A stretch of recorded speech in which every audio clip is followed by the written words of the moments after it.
Tagumpay. Digi-digi-dong, digi-digi.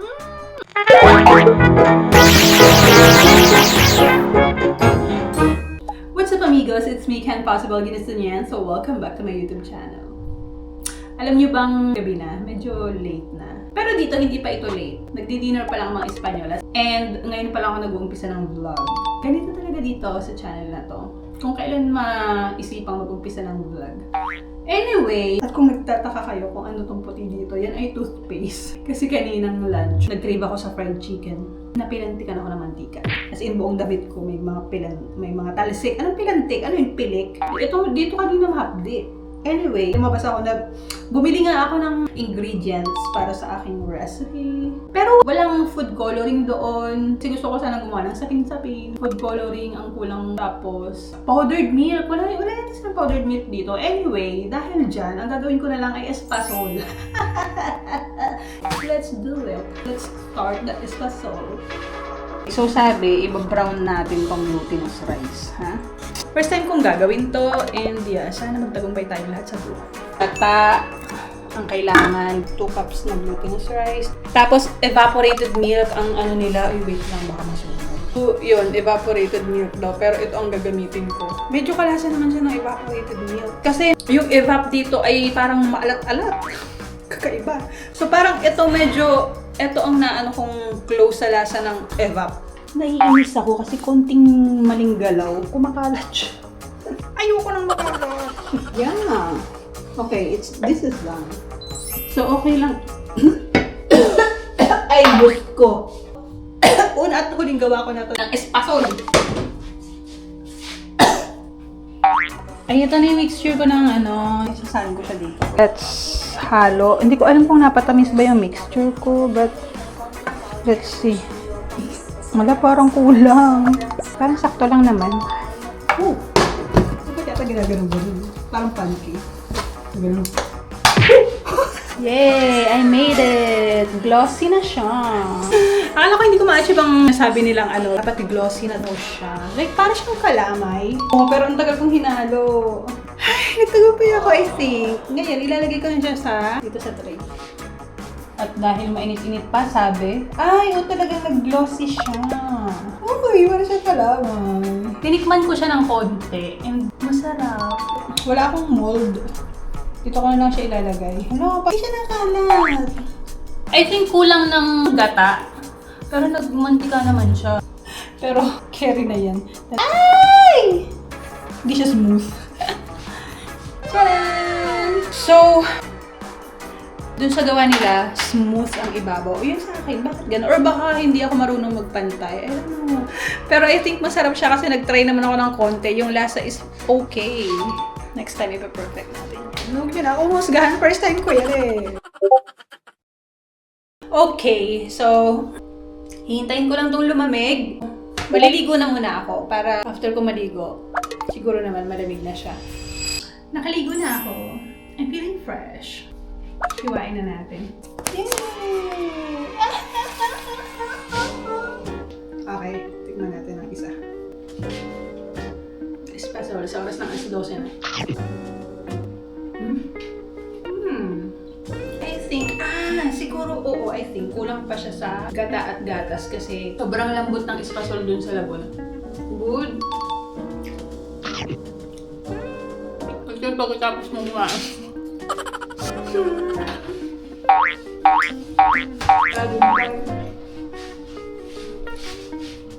I think uulitin ko siyang gawin kasi masarap siya. I like it. Ay, nakakagawa na ako ng kakanin. Alam niyo ba na weakness ko ang kakanin kasi hindi ko siya forte kasi never akong nakakagawa ng kakanin before. Pero mahilig ako sa kakanin talaga. Amazing! May pang-almusal ako bukas. Ayan na siya, pang-almusal ko bukas. Sarap. Excited na ako sa almusal ko bukas. Hindi na ako tutulog sa sobrang excited ko. Paano ba yan? Tulugan na naman. Pero hindi pa ako tutulog. Tingnan nyo nga ang nire-render ko. Nakita nyo ba yan? Rendering pa rin siya. Ang tagal. Matagal ko na sana siyang natapos. Ilang linggo ko na yung pinagtsatsaga ang i-edit. Kasi nga, ang laptop ko, hindi nakaiga-igaya ang gamitin. Kasi panay siya lag. Ang tagal niya. Naghahang na siya. Tapos pag ganyang naghahang, nakakatamad. Hindi talaga siya etong huling edit ko na to. Inayaan ko na, hindi ko na tinapos na lagyan ng sound effects, ng music, yung sa bandang pahuli. Kasi parang wala na siyang pag-asa. May time pa na kailangan ko siyang i-render ulit. Ang tagal niya mag-render talaga. And dyan na muna kayo. Di pa ako tutulog. Dito ko lang ang vlog. Bukas ulit tayo magkita-kita. Basta ako, alam ko, may pang-almusal akong espasol bukas. Excited akong gigising. Kinaumagahan! Tanan, tanan, tanan, tanan, tanan. Magandang umaga! I'm back with my cafe and my espasol! Anyway, nagising ako ng 7:45. So, 6 hours yun ang tulog ko. Nagising na ako. Tapos, ewan ko kung nakatulog pa ako. Siguro mga 15 minutes. Pero nakahiga lang ako. Anyway, na-espasol.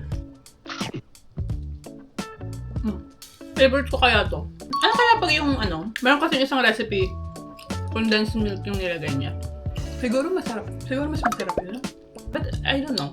Wag yun. Ito na lang gagamitin ko. Kasi brown sugar lang to. Doon tayo sa medyo mas kaya-kaya pa ng ating kalusugan. Sarap niya. Sa wakas, natapos na yung nire-render kong video. So, for upload na siya. Upload ko na siya today. So, mag-edit pa ng isang video. Sana, makisama yung laptop, diba? Kasi nga, gusto ko sana lumabas din. If ever. Kaso, mag-upload ko kaya agad. Mag-almusal muna ako. Ano babalitaan ko kayo. Kung mauubos na naman ba ang oras ko sa pagluluto.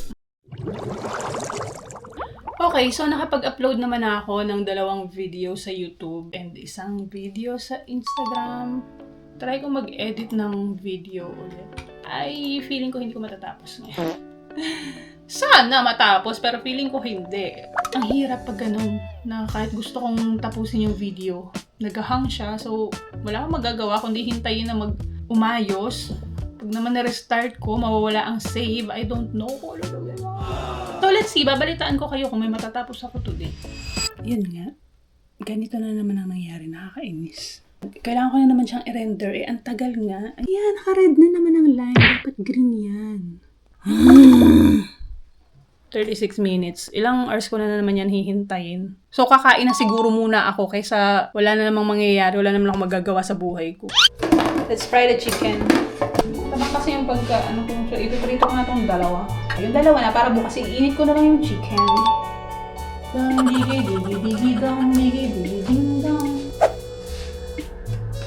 Guys, Diyos ako, kapartner niya. Baka matalsikan na naman ako. Yung damit ko bagong palit pa naman. Oh, patok na siya! Ayun, masabugan sa pangalawang pagkakataon. Gumagawa na ako ng orange juice. Alam niyo, mas gusto kong ganito ang orange kaysa kakainin siya. Tapos lagyan mo ng yelo. Sarap siya. Refreshing na rin siya. You know.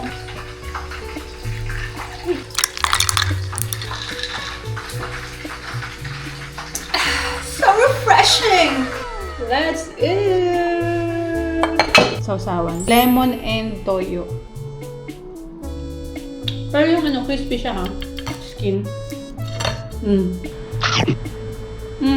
Pero, crispy yung labas. Tapos makunat na yung laman. Crispy.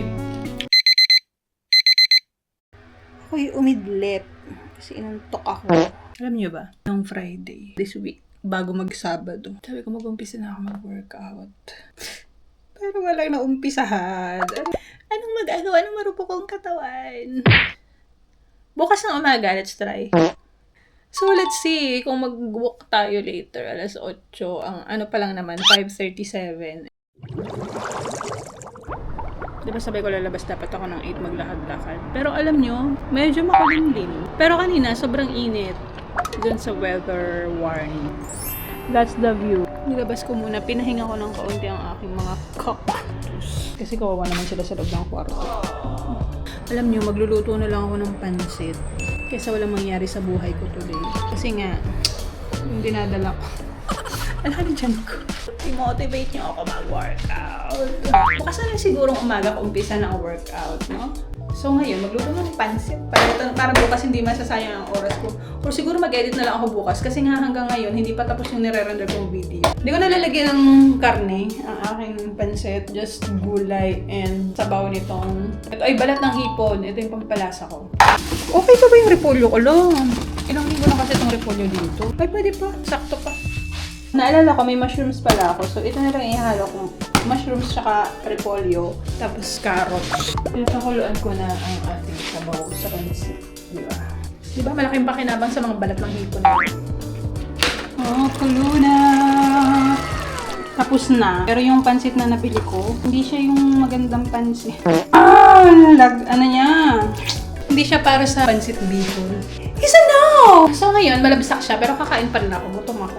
Hindi ko alam, lately, nagiging antakaw ko. Lalagyan ko ng lemon. Let's piga the lemon. Nako. It's hot! Para siyang miswa. Naging siyang miswa. Pero masarap naman yung lasa niya kasi yung texture. Hindi ka nais-nais.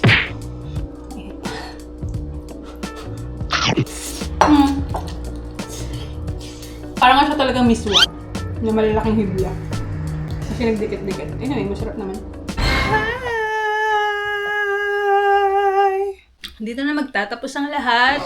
So yeah, ito ko na tatapusin ng video. And finally, natapos na rin ang pagre-render ko ng mula kaninang umaga. Oh my God, 12 hours siya nagre-render. Anyway, sige na. Dito na matatapos ang lahat. Meron pala akong work bukas. Kay Mitch ako bukas. And dahil kay Mitch ako bukas, I think dadalhin ko na yung bikini. Pwede akong dumaan sa sentro at ibalik na. Gusto kong ibalik yung orange. Although, sinukat ko yung panty niya dun sa mismong shop. Pero alam niyo yun, masyadong malambot and I don't like this. I don't like the fit. Yung bra maganda ang fitting niya, pero yung panty ay hindi. So, no. Alam niyo ba, ang pakay ko lang talaga dun sa shop na yun ay panty na red, yung bikini panty na red. Hanggang sa nakita ko nga yung orange na yan. Anyway, yeah, that's it. Bukas na lang ulit. Pansit, dumigay pa ako. Ang dami ko nakain today, the whole day. Tapos hindi ako nag-workout. Dito na matatapos ang lahat. Yun lang para sa araw na ito. Sana yung nagustuhan yung video na to. Kung hindi nyo nagustuhan, ipaka-thumbs up na lang. Kung nagustuhan nyo, ipaka-thumbs up. Baliktad, no? Kung nagustuhan nyo yung video na to, ipaka-thumbs up na lang. At kung hindi nyo nagustuhan, ipaka-thumbs up na rin. Hanggang sa susunod, matatapos ng video na to. Sabi lang ng 3, 2, 1.